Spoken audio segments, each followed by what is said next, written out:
Karoline Leavitt is back, and she's not holding anything back. From shutting down a smug French politician who quickly realized why he shouldn't mess with German debates, to making Jeff Bezos look seriously shaken, every moment is absolutely amazing. This isn't just someone sharing their opinion, it's a full-on lesson in confidence.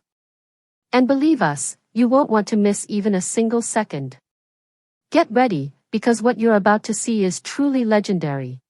There is now a member of the European Parliament from France who does not think the U.S. represents the values of the Statue of Liberty anymore. They want the Statue of Liberty back. So is President Trump going to send the Statue of Liberty back to France? Absolutely not. And my advice to that unnamed low-level French politician would be to remind them that it's only because of the United States of America that the French are not speaking German right now. So they should be very grateful to our great country. This is both hilarious and painfully ironic. A French politician is demanding the return of the Statue of Liberty while somehow forgetting one small detail. It was actually a gift from the French people. And here's the twist. His party only represents about 14% of them, based on the latest EU Parliament election, so he's not even speaking for the majority who gave the statue in the first place. But the funniest part? It's a left-wing politician making the demand, as if that side still stands as the global symbol of freedom. You honestly couldn't make this stuff up. President Biden, he's set to deliver his first major speech since leaving office tonight. I wanted to get the president's response, or if he plans to respond to this, and comments on what Democrats are calling cuts to Social Security. My first reaction when seeing former President Biden was speaking tonight was I'm shocked that he is speaking at nighttime. I thought his bedtime was much earlier than his speech tonight. I understand the topic of his speech will be Social Security. Let me make it very clear ahead of former President Biden's remarks. President Trump, is absolutely certain about protecting Social Security benefits for law-abiding, tax-paying American citizens and seniors who have paid into this program. Honestly, I still can't understand why Biden thought giving that speech was a good idea. Public speaking has never really been his strong suit during his presidency, and this latest attempt just proved that even more. From the moment he walked up to the podium, it felt like a slow-motion disaster, mumbling incomplete sentences, going completely off topic, and leaving the audience totally confused about what he was even trying to say. It wasn't just awkward, it was uncomfortable. But just when you think political theater couldn't get any weirder, here comes Karoline Leavitt. While Biden was stumbling through his scripted lines, Karoline was out there landing knockout punches in real time.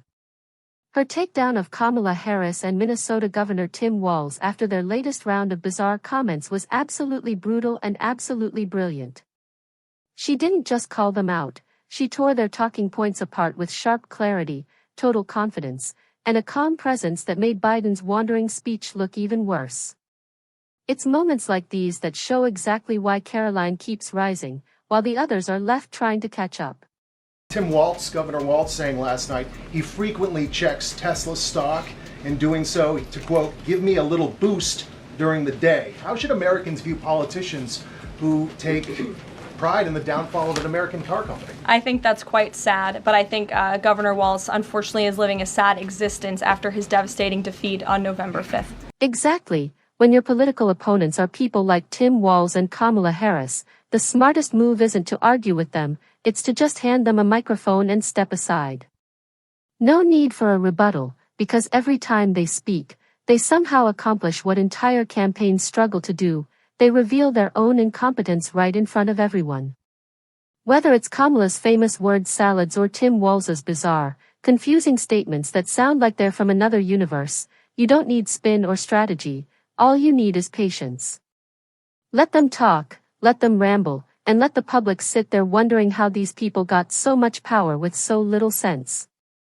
It's like watching a slow-motion collapse. And the best part? You don't even have to do anything. Just sit back and let the mic do all the work. Well, I think it was a great reminder to the American people of just how blessed we all are, that the leader sitting in the Oval Office today is President Donald Trump, and not President Kamala Harris. Just to add on the Kamala Harris point, I think I speak for everyone at the White House. We encourage Kamala Harris to continue going out and speaking engagements. Oh, and by the way, just a quick reminder, I noticed you haven't liked the video or subscribed to the channel yet, so what are you waiting for? Go ahead and hit those buttons. It helps more than you know, and trust me, you won't want to miss what's coming next. Now, let's talk about Tim Walz. Remember when the media couldn't stop hyping him up during his latest town hall tour? They were acting like he was the next big thing, a fresh Democratic voice with mainstream appeal. But fast forward just a few months, and now it's silence. After a series of missteps and awkward moments, those same outlets that were all over him have pretty much vanished. It's like they realized the product they were promoting didn't quite match the packaging. And while all that's happening here, over in the UK the government is dealing with its own drama, this time thanks to Winston Marshall, who's not holding back. He recently called out the growing attacks on free speech in Britain, and let's just say it definitely struck a nerve. When artists and musicians start sounding more honest than the politicians, you know something's seriously off. So stick around, because between the political blunders, media spin, and rising backlash against censorship, we're just getting started, and you're going to want a front row seat for all of it. In Britain, we have had over a quarter of a million people issued non-crime hate incidents. As we speak, there are people in prison for quite literally reposting memes. Would the Trump administration consider political asylum for British citizens in such a situation? Well, to your latter question, it's a very good one. I have not heard that proposed to the president, nor have I spoken to him about that idea, but I certainly can and talk to our national security team and see if it's something the administration would entertain. Now here's where things get really interesting. This moment didn't just come out of nowhere. It happened during a White House press briefing that was specifically set up for new media outlets, which is why if you were paying close attention, you probably noticed a lot of unfamiliar faces in the press room. It wasn't the usual lineup of mainstream media favorites nodding along and tossing easy questions. And here's the kicker, the topic being discussed wasn't some breaking news or brand new scandal, it was a problem that had been brewing for months. Everyone in that room knew about it, but the mainstream media had been ignoring it the whole time, acting like it either didn't exist or just wasn't worth covering. Then, out of nowhere, someone from outside that bubble brings it up, asks the tough question, and suddenly the issue finally gets noticed. That one moment says everything about how legacy media works. It's not about truth, it's about controlling the narrative, and if a story doesn't fit their agenda, it gets left out. That's exactly why these new voices matter so much, because sometimes it only takes one outsider to break the silence and remind everyone what real journalism actually looks like. To your first question about free speech in the United Kingdom, the Vice President has been incredibly outspoken about this for good reason.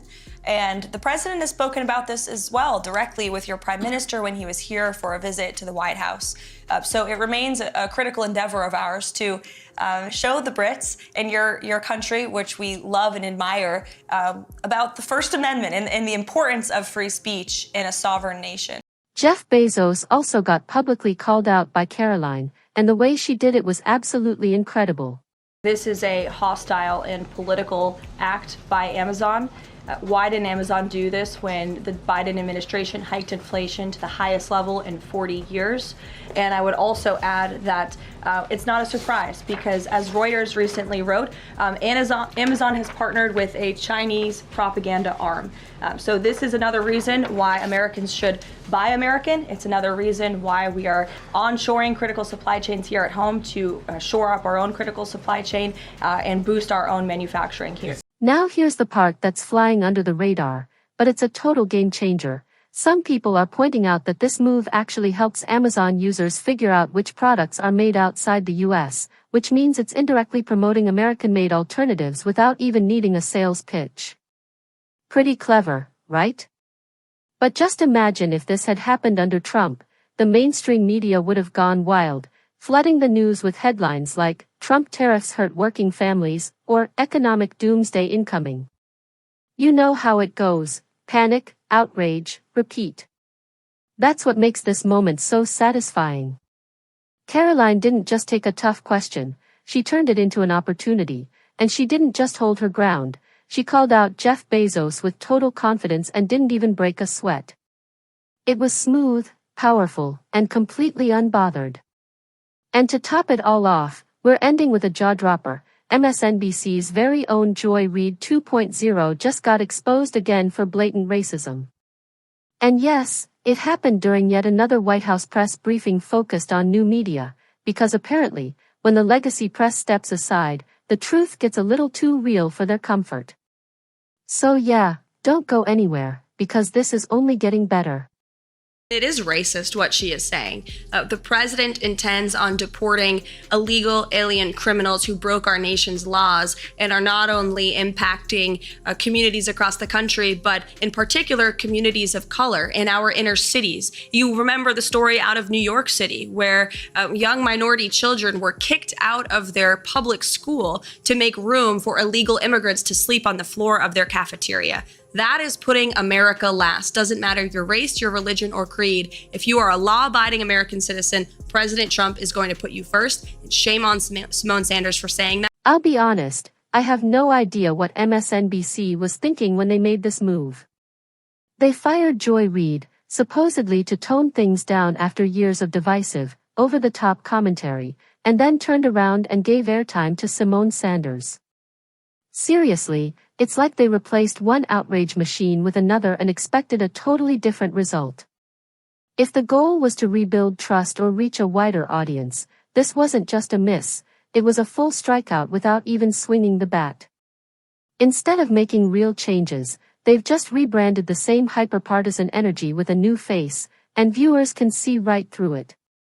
It's not about honest conversations or fair reporting, it's just the same old noise pretending to be something fresh. But hey, maybe that's just how I see it. I want to know what you think, so drop a comment below and let me know. And if you've been enjoying these takedowns as much as I have, share this video with a friend or two, it really helps spread the word. Trust me, you won't want to miss what's coming next.